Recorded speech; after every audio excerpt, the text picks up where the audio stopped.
Bahasa, budaya, dan pola sikap.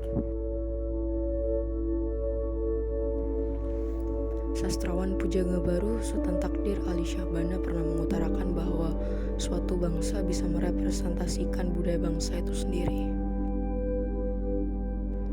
Dan berikut adalah kata pengarang dari layar terkembang dan tak putus dirundung malang tersebut.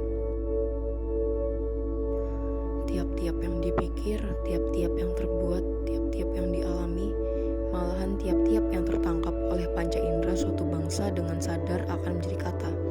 Dan kata-kata yang berpuluh-puluh atau beribu-ribu jumlahnya itu, sekali lihat rupanya tampak terpisah-pisah, cerai-berai. Tetapi pada hakikatnya merupakan suatu kesatuan, sebagai jelmaan yang nyata dari kesatuan kebudayaan bangsa yang mempunyai bahasa itu. Bahasa dan budaya. Bahasa yang digunakan oleh seseorang bisa menunjukkan siapa orang itu.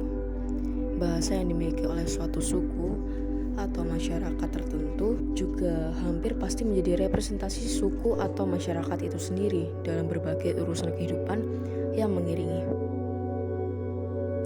Dalam bahasa Jawa dikenal istilah aji ning diri gumantung ono ing lati, yang artinya harga diri seseorang terlihat dari tutur katanya.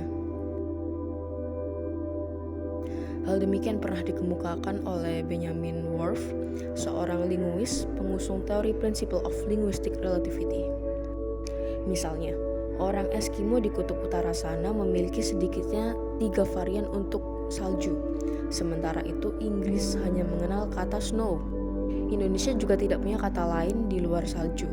Kalaupun ada varian, itu pun salju baru, salju embus, salju lama, salju layang, salju melalang, salju tiupan, dan salju tua. Sederhana saja pasalnya, mereka tiap saat bersentuhan dengan entitas itu. Banyaknya khasanah pengetahuan tentang salju menjadikan bangsa Eskimo memunculkan variasi kata dengan makna yang berbeda untuk menyatakan objek salju. Hal itu hampir serupa dengan unta di Jazirah Arab. Tentu saja kita mesti percaya bahwa binatang dengan nama latin Camelus dromedarius itu tidak hanya disebut jamal, nama yang paling galib. Ada berjibun nama lain yang kategorisasinya didasarkan pada aspek-aspek tertentu. Yusnindar Abdul Ghani dan Sugeng Sugiono dalam artikelnya yang berjudul Sinonim Kata Jamal dalam Kamus Al-Munawwir Arab Indonesia menulis ada 144 kata yang bersinonim dengan kata jamal dengan 55 komponen makna yang berbeda. Klasifikasi tersebut didasarkan pada karakter dan kondisi fisik unta. Kemudian juga ada didasarkan pada aktivitas, peralatan unta, usia unta, serta warna unta. Dari aspek karakteristik misalnya, ada nakoh yang merupakan unta betina, berfisik kuat, dan bair sebagai anak unta yang mulai tumbuh gigi taringnya.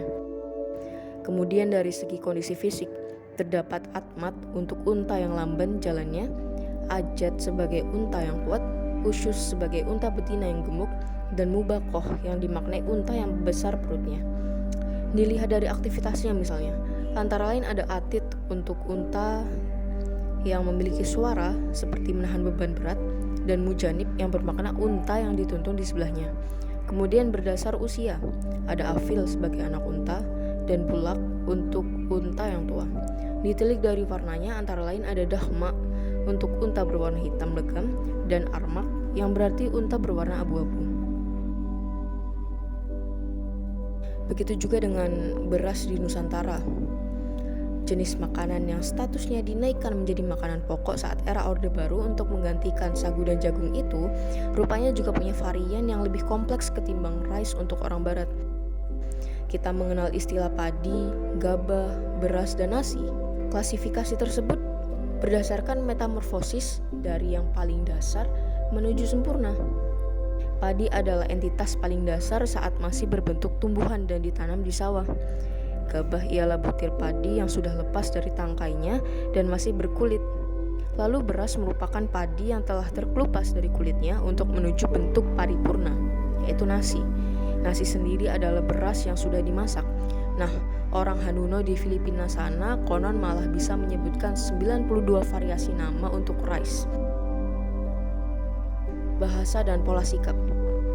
Agus Mulyanto dalam artikelnya yang berjudul Bahasa sebagai Representasi Budaya menjelaskan bahwa selain mencerminkan pengetahuan, bahasa suatu bangsa juga merefleksikan pola sikapnya. Dalam suatu pidato misalnya, sapaan umum yang sering digunakan oleh orang Indonesia adalah bapak-bapak, ibu-ibu, saudara-saudari, dan seterusnya. Kaum Adam lebih dahulu disapa daripada kaum Hawa. Bangsa Barat sebaliknya, mereka terbiasa menyapa kaum Hawa lebih dahulu ketimbang kaum Adam dengan sebutan ladies and gentlemen. Seperti itu contohnya. Apakah hal tersebut memperlihatkan bahwa bangsa Barat lebih menghormati perempuan daripada bangsa kita?